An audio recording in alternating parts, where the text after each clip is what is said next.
That spot belongs to the association now, and frankly, it always should have. You don't get to own a piece of this building just because some paperwork from 40 years ago says so. That was Diane Foley, president of the Cedar Ridge Lofts Homeowners Association, standing in the parking garage of the building I had lived in for 11 years, telling me that the deeded parking space I had bought and paid for was no longer mine. She said it the way a person says something they have decided is true and have no intention of checking. Behind her, two members of her board nodded along, and a man in a polo shirt with a clipboard wrote something down as if writing it down made it law. My name is Walt Hendry. I was 62 years old that spring, a retired title examiner who spent 34 years reading deeds, easements, and chains of ownership for a county recorder's office 2 states over. 34 years of meets and bounds of deeds of trust and releases, of following a parcel through fire and divorce and bankruptcy and death to figure out who really owned it on any given Tuesday. I had read more property records than most lawyers will touch in a lifetime, and I had learned the one thing the job teaches above all others, which is that the truth about who owns what is almost never in dispute. It is just unread. And what Diane Foley did not know, what she never once bothered to verify before she sold my parking spot to a new owner, was that I had read my own building's documents the day I moved in, and I knew exactly who owned what under that concrete. So let me ask you something before I tell you the rest. If you had spent your whole career learning how property is actually held, and a woman in a blazer told you that your deeded property was hers to sell, what would you have done? Would you have shouted? Would you have called a lawyer that same afternoon? I did neither.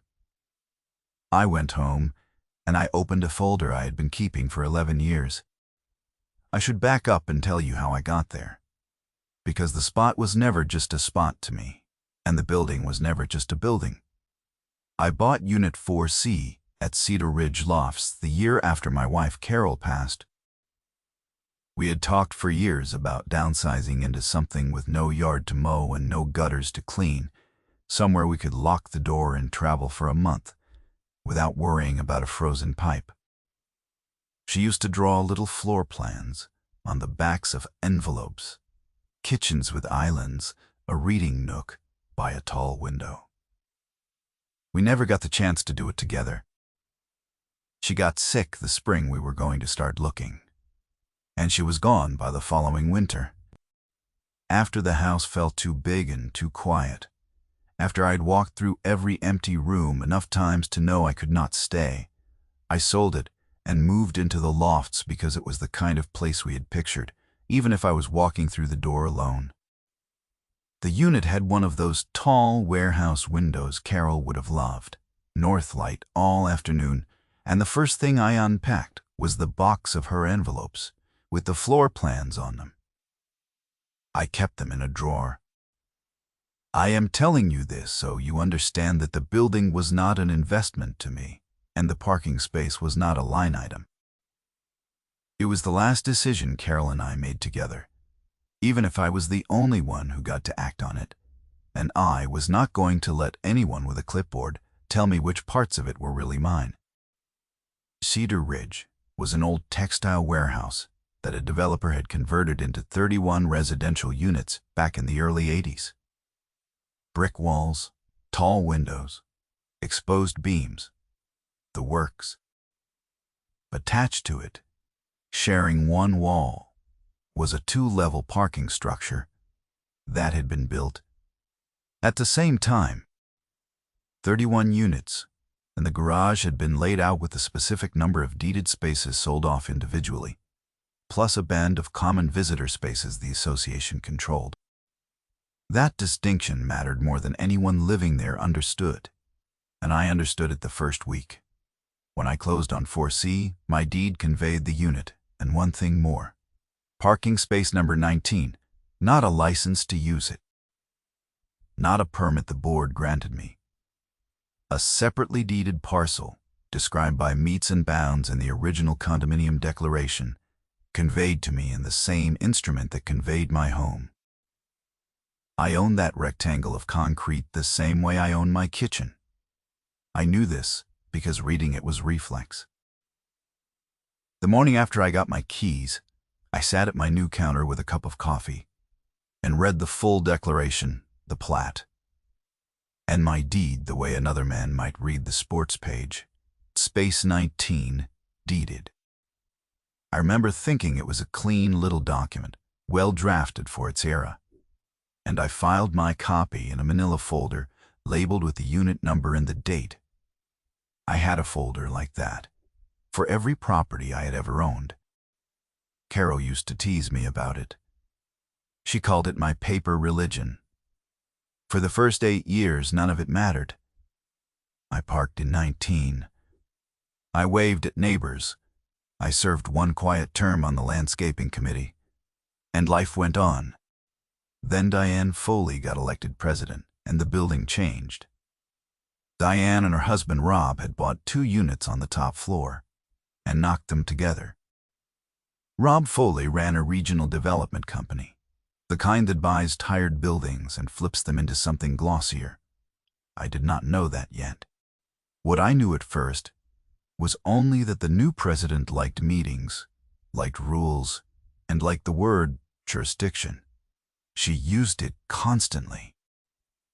She would stand at the front of the community room and talk about the association's jurisdiction over this and its authority over that, and people who had never read a page of the governing documents nodded because she sounded certain. The first notice came on a Tuesday in March. Taped to my door, it was a single sheet on association letterhead informing all residents that the board was undertaking a, quote, parking modernization initiative, and that all parking assignments would be reviewed and, where appropriate, reallocated to improve fairness and access. I read it twice. Reallocated, you do not reallocate something you do not own. I kept the notice, wrote the date on it, and put it in the folder. What she did not know was that I had already pulled the full recorded plat from the county the previous fall, just to keep my copy current, and that I had every deeded space and every common space mapped and verified against the recorder's index. I had the building's parking memorized down to the parcel number. She was about to make decisions about a thing she had never looked up, and I was the one person in that building who had. The second notice came in April. This one was specific. It said that, following the board's review, Space 19 had been identified as, quote, improperly held under outdated documentation, and would be returned to the common pool and reassigned. I was given 30 days to vacate it. There was a tear-off slip at the bottom acknowledging my, quote, cooperation with the transition. I went to the next board meeting. I did not bring a lawyer, and I did not raise my voice. I brought one sheet of paper, a copy of my deed, and I waited for the open comment portion. When my turn came, I stood and I said plainly that Space 19 was deeded property conveyed to me at closing, that the association had no authority to reassign deeded parcels, and that I would like the notice rescinded. I held up the deed. I did not wave it. I just held it where they could see it. Diane looked at it for about 2 seconds. Then she said, Mr. Hendry, with respect, anyone can print a piece of paper. The board has reviewed the building's needs, and the spaces are functionally part of the common area we administer. We'll be moving forward, functionally part of. I wrote that down when I got home. It was the first time I heard her say it, and it would not be the last. I want to be honest about what I felt standing in that room, because it was not nothing. My face went hot. There is a particular kind of insult in being told that the document you can read better than anyone present is meaningless. But I had learned a long time ago that the worst thing you can do with that heat is spend it in the room. So, I sat down, and that night I started a proper record.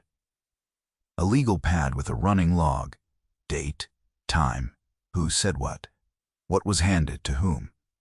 Every entry numbered. The first entry was the March notice. The third was the meeting, with Diane's exact words in quotation marks. 3. In May, they painted over the number 19 on the concrete. I came down one Wednesday morning with my travel mug and stood looking at the wet gray rectangle where my space number had been for 11 years. The paint roller marks still showing, and a freshly stenciled 19 had appeared beside the visitor row at the far end of the structure, in the worst spot in the building. Under the drip line of a leaking junction box, they had not just taken my space, they had moved me to the corner the way you move a thing you have decided does not matter. The next morning, there was a strange sedan parked in my space with a flyer under the wiper that read Dax Reserved, assigned, by HOA. I did not touch the car. I photographed it from 3 angles: the plate, the flyer, the painted-over number beneath the tires, and I noted the date and time on the photos. I saved them to my laptop and to a small drive I kept in the kitchen drawer. Next to Carol's envelopes, 2 copies of everything. Always. That was the habit 34 years of records work beats into a man. If it is not in 2 places, it does not exist. Entry 4. I knocked on doors that month, quietly. Not to organize a mob, but to learn. I am not a man who enjoys knocking on doors. I would rather read a deed than ask a stranger a question. But I wanted to know whether I was the only one, and I was not. A widow named Pearl on the 2nd floor answered in a cardigan, with a crossword folded under her arm. She told me her deeded space had a new sticker on it she had not requested, a little orange decal with the association's logo, slapped over the spot where her late husband used to park his truck. They didn't even knock, she said. I just came down, and there it was, like they'd marked it for something. She had lived in that building 26 years, and she said the word marked like the place had been touched by something that did not wash off. Down the hall from her, a young couple named the Reyeses let me in past a stroller and a stack of moving boxes they had never finished unpacking. They had received a letter saying their 2 deeded tandem spaces were being, quote, consolidated for efficiency, which in plain English meant the board intended to take one of them, Mrs. Reyes had the letter on the refrigerator under a magnet shaped like a strawberry. We thought we did something wrong, she said. We thought maybe we parked over a line. That was the part that stayed with me. These were people who owned their spaces outright, and the board had made them feel like trespassers in their own building. I asked each of them the same question. Do you have your closing documents? Most did not know where they were. They had them somewhere, in a box, in a drawer, in a folder from the bank they had not opened since the day they signed. One by one, I helped them find them, sitting at their kitchen tables while they dug through paperwork. And one by one, the deed said the same thing. Minded, deeded, conveyed, owned. By the end of the month, I had photographed 8 separate deeds and 8 separate legal descriptions, and every one of them described a parcel the board had no more right to take than they had to take the bricks out of the wall. That was when I understood this was not about parking. You do not run a building-wide campaign to seize 12 rectangles of concrete because you care about fairness. You do it because the concrete is worth something to someone, and somebody had done the math. The math came clear in June, and it came from an unlikely place. My neighbor across the hall was a retired commercial broker named Sal, a barrel-chested man who watered a row of tomato plants on his balcony and still read the trade filings, out of habit, the way I read deeds. We had a standing arrangement where he would complain about the property tax assessment, and I would tell him whether he had a case. And most evenings we ended up at the railing between our doors with a beer apiece, watching the parking lot lights come on. Sal mentioned, almost in passing, that Rob Foley's company had filed preliminary plans with the city for a mixed-use project on the vacant lot directly behind Cedar Ridge. Nice little assemblage, he said. Retail on the bottom, apartments up top, be worth a fortune. Then he frowned into his beer the way a man does when a number does not sit right. Thing is, Walt, that lot can't park itself. Code's gonna want better than one space a unit, and he's got no room for a deck on that footprint. He builds that. He needs parking off-site, and it's gotta be close. Walking close. I asked him what counted as walking close. He laughed and waved his beer at the wall behind us. The wall our building shared with the parking structure. About like that, he said. That close. I sat with that for a long time after Sal went inside. Rob needed the garage.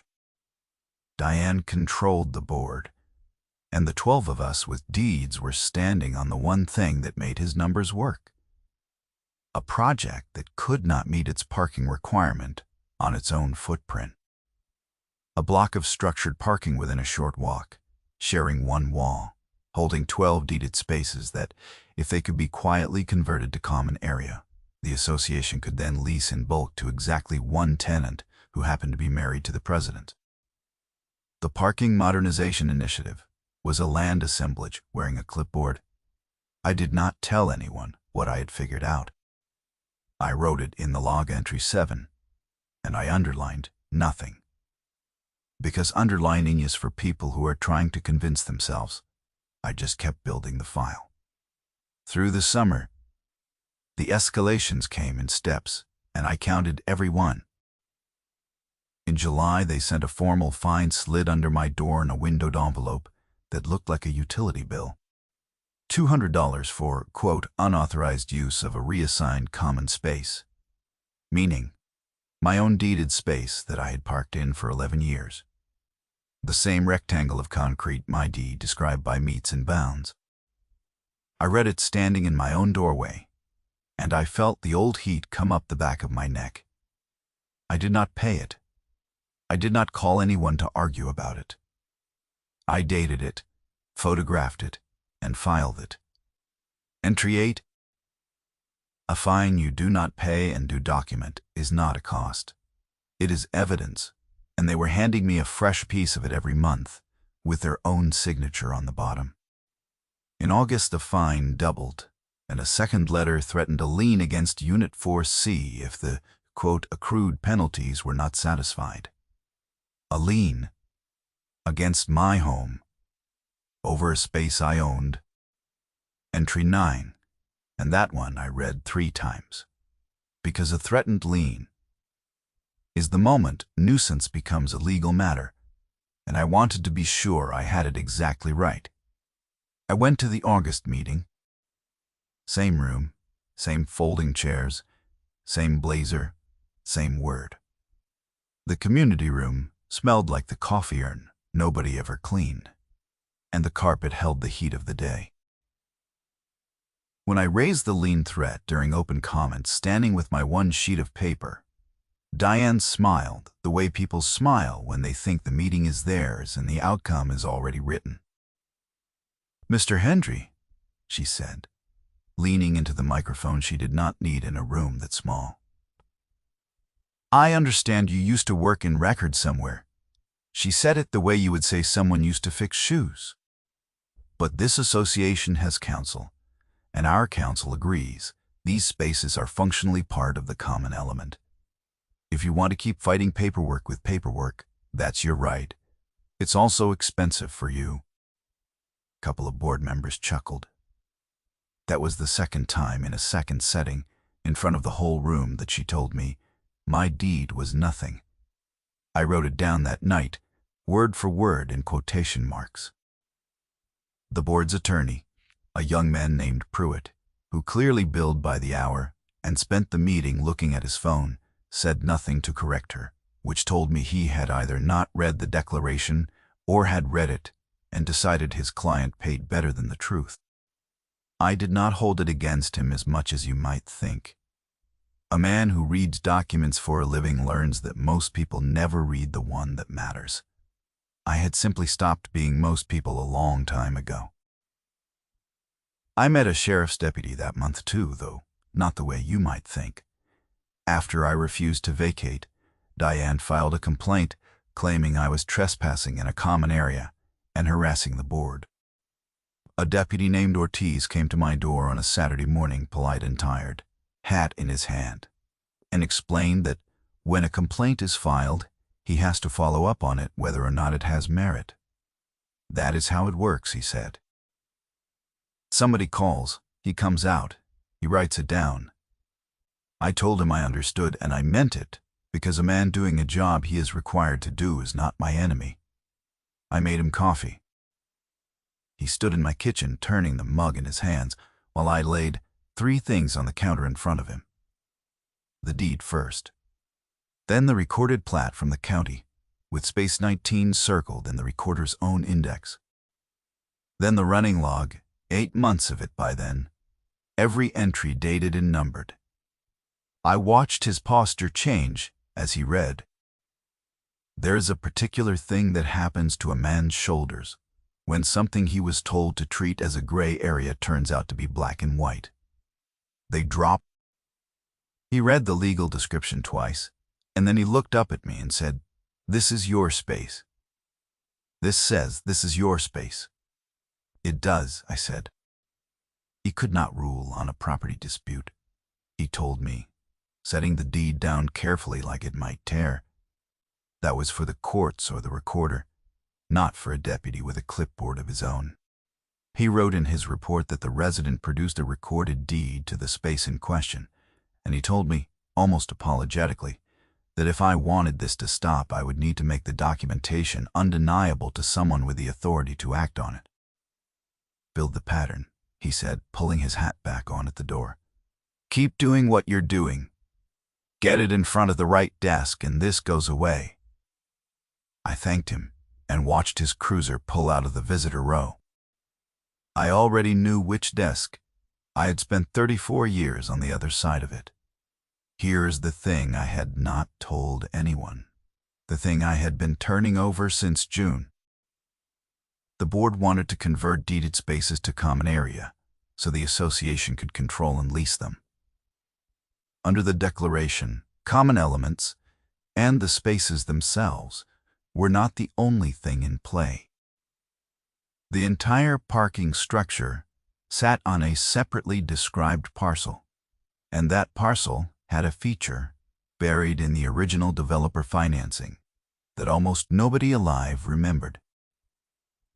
When the developer converted the warehouse in the 80s, he had carved the garage parcel out and encumbered it, and over the decades, the underlying ownership of that garage parcel, as distinct from the individual deeded spaces inside it, had passed through a small chain of holding entities with a defunct lender's successor.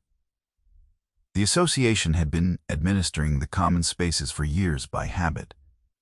The association did not actually own the garage structure parcel. Nobody in the building did. And it was for sale, quietly, because the successor entity was winding down its books and wanted dead assets off them. I found this the way I find everything. I read. I pulled the chain of title on the garage parcel itself, separate from the units, and I sat at my counter for 3 nights, following it through every assignment and every release, writing each transfer on a legal pad in the order it happened. A conveyance here, a release of a deed of trust there, an assignment to a holding company with a name that meant nothing. Another assignment, a merger. A successor by name change. The trail went cold, and then warm, and then cold again, the way these things do when nobody has looked at them in 40 years, until I reached a name and a phone number for an asset manager at the successor entity, a man named Curtis, who, when I finally got him on the line, was frankly delighted that someone wanted to talk about a parcel they had been trying to clear off their books for 2 years. "The garage structure," Curtis said, and I heard him typing. "Huh. Yeah. We've got that flagged as a non-performing legacy asset. Honestly, Mr. Henry, nobody here even knew what it was. There's no income on it. Why on earth do you want it?" I told him the truth. Mostly. I told him I lived in the attached building, that I understood the parcel and its encumbrances better than anyone, and that I was prepared to buy it clean and quick if the price was fair. There was a pause, and then the sound of a man who has been handed a small gift on a slow afternoon. "Make me an offer," he said. "I would love to make this one go away." So while Diane Foley was fining me and threatening my home over a space I already owned, I was on the phone in my kitchen, quietly, with Maddie doing her homework at the other end of the counter, doing the one thing none of them imagined a retired records clerk would do. I was buying the garage out from under them. I closed on the garage parcel on a Thursday in October. It took 10 weeks and most of my patience to get there. Weeks of title work and wiring instructions, and a quiet line of credit against the equity in 4C. That I do not mind telling you cost me a few nights of sleep. The price was not small. It was far less than what 12 deeded spaces and a controlling interest in the only viable parking for Rob's development were worth. And I was not buying it to flip it. I was buying it because I had read the declaration closely enough to know that whoever owned the garage structure parcel controlled the terms under which the association could use the common visitor spaces, the access easements, the lighting, the gate. The deeded spaces had always been ours by deed. The ground they sat in and the apparatus around them was about to be mine. The deed recorded that afternoon. I drove to the recorder's office myself, the same kind of counter I had stood behind for 34 years, and I watched the clerk stamp it, because I am the kind of man who likes to see the stamp come down.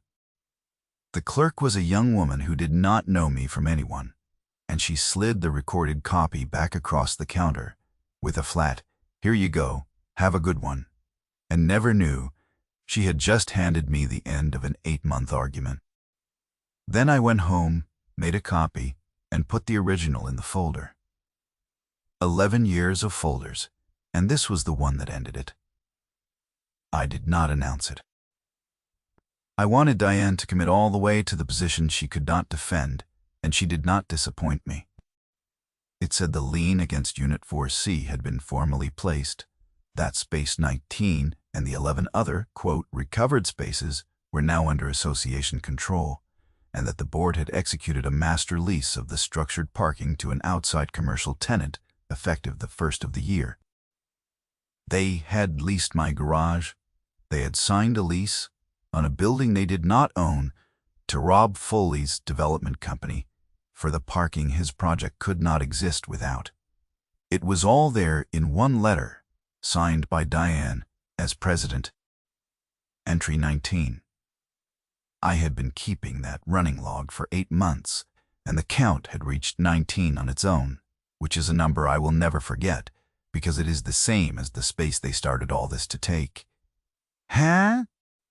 The reveal, when it came, was the quietest thing in this whole story.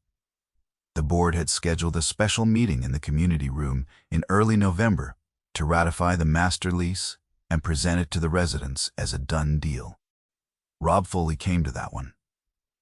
He sat in the front row in an expensive jacket, the developer arriving to collect. Diane stood at the front with Pruitt, the attorney, beside her, and a stack of the lease documents on the table. She opened by telling the room that the parking matter was, quote, fully resolved, that the spaces were now common assets generating revenue for the association, and that any owner still claiming a private interest was, quote, functionally mistaken. 3 times now. First introduction, the public meeting, and now this, in front of everyone, with the developer watching. I had it all in writing and in the log. When she asked if there were any questions, I stood up. I did not have a speech. I have watched men give speeches at moments like this, and I have never once seen the speech do the work. The document does the work. I walked to the front and I laid one sheet of paper on the table next to the lease. Then I laid down a second. The first was my deed to Space 19, recorded the year I moved in. The second was the recorded deed, conveying the entire garage structure parcel to Walter Henry, stamped by the county recorder 11 days earlier. The room was very quiet. A folding chair creaked somewhere in the back. Pruitt picked up the second deed. I watched him read it. I watched him read it again, his thumb moving down the legal description the way a man checks a number he does not want to believe. I watched him lean over and say something low to Diane, and I watched her face do the thing faces do when the ground they have been standing on turns out to be someone else's floor. Rob Foley shifted in his seat in the front row. Nobody breathed. "This is the garage parcel," Pruitt said. Not to me, to her, in a voice that had given up billing for the moment. "The structure parcel. He owns the structure parcel." "That's not possible," Diane said. The microphone caught it and threw it around the small room. "The association administers this garage. We have always administered this garage. Administering is not owning," I said. It was the only thing I said to her in that room, and I said it level. The way Ortiz had read my deed at my counter. The way I had read it myself that first morning with my coffee. Then I let the silence sit for a moment, because some sentences need room around them to land, and that one did. Then I turned to the room, and I explained it plainly, because they were my neighbors, and they deserved to understand. The 12 deeded spaces had always belonged to the 12 owners by recorded deed, including Space 19, which the board had fined me over and placed a lien against my home to take. 0 of those fines were valid. 0 of them would ever be collected. And the garage structure itself, the thing the board had just leased to Mr. Foley's company for his development, did not belong to the association.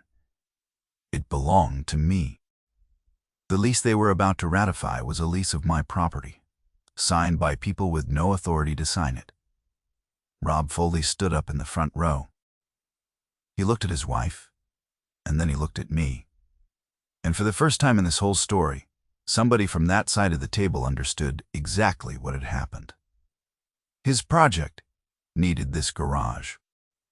He had spent, by the figures that came out later, the better part of 2 years and a great deal of money lining up a development that could not meet its parking requirement without the structure his wife's board had promised to deliver. And the structure had been bought while they were busy finding a retired clerk over a single space by that same retired clerk. The consequence was not something I had to impose. I did not have to. It fell on its own, the way water finds the low ground. Rob Foley's development could not pencil without the parking. And the parking was now mine, and not for lease to him on any terms he could afford, or that I had any reason to offer. Within 2 months, his project filing with the city went dormant and then was withdrawn. The bank financing he had lined up, which was contingent on site control of adequate parking, evaporated when the parking did. I learned later from Sal, who still read the trade filings and now read them to me with great satisfaction over the railing, that Rob had personally guaranteed a chunk of the pre-development costs, the architects, the engineers, the city filing fees, and that those came due with nothing standing on the lot to show for them. 2 years of work, Sal said, shaking his head, not sounding sorry at all. All of it leaning on a wall that turned out to be yours. The association fared no better, and again through nothing I did but read. The lien they had placed on my home was void on its face, filed over a deeded space they never owned, and when I brought the recorded deeds to the association's actual insurance counsel, not Pruitt but the carrier's lawyer, a brisk woman who had clearly not been told the whole story. That lawyer read for 10 minutes and then made the board release every lien and refund every fine collected from every deeded owner in the building within 30 days. The alternative, she told them in a letter I was eventually shown, was a lawsuit the association would lose so badly it would threaten every owner's assessment. Pearl got her husband's parking spot back, sticker scraped off. The Races kept both their tandem spaces. Pruitt was gone by the new year. Diane Foley resigned the presidency in January, 2 steps ahead of a recall petition that Pearl, the widow from the second floor, had started circulating on her own with that same crossword pencil. The board that replaced her did the first sensible thing that board had done in years. They sat down with me, owner to owner, at the same table where the lease had nearly been ratified, and we wrote a clean, fair agreement under which the association could continue to use the common visitor spaces and the access easements under recorded terms, with the deeded spaces left forever in the hands of the people who held the deeds. I want to tell you about the numbers, because the numbers are the whole point. In 8 months, the association issued me fines totaling $4,200 and placed 1 lien against my home. They collected $0 from me, not one. The deed to Space 19 had been recorded 11 years before Diane Foley ever said the word jurisdiction, and the deed to the garage parcel was recorded the moment I decided the argument should end. 12 deeded owners kept 12 deeded spaces. One development that needed the garage to exist no longer exists. That is the gap. You can stand in the garage today and point to both sides of it. The last person I need to tell you about is my granddaughter, Maddie. She was 16 that year, and she had been staying with me a few nights a week since her mother, my daughter, started a long night shift rotation at the hospital across town. Maddie is the one who first noticed the strange car in my space back in May, and she is the one who, when I came up from the garage that morning, said, "Grandpa, can they just take your spot?" I told her no. I told her people can say a lot of things, but a deed is a deed, and that I would show her how I knew I did too. Over those 8 months at my kitchen counter, I showed her how to read a legal description, how to pull a recorded plat, how to follow a chain of title from one owner to the next. She thought it was boring for about a week, and then she did not, because there is nothing boring about watching the truth sit there in black ink, waiting for someone to bother reading it. The night after the special meeting, the night it was all over, Maddie and I sat at that same counter with 2 bowls of the cereal she liked because neither of us felt like cooking. Carol's reading glasses were still on the shelf where I had never been able to move them.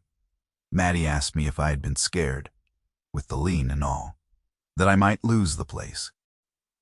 I told her the truth, which was that the worst night was the one with the lien letter, when I had sat right here long after she had gone to sleep and read my own deed again, slowly, just to feel the ground under me. A man can know a thing is true and still need to see it in ink at 2 in the morning. Then she asked me why I had not just hired a lawyer at the start and saved myself 8 months. I told her that a lawyer would have ended the fine. The fine itself was never the thing.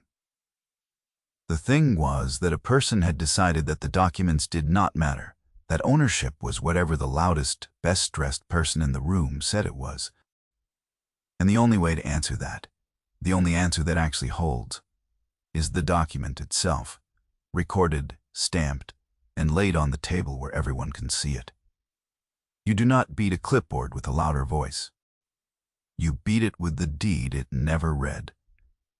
So here is the lesson, plainly, because I promised you one at the start. and I keep my promises. If you own real property, find your deed. Not your statement, not your assessment, not the friendly letter from your association.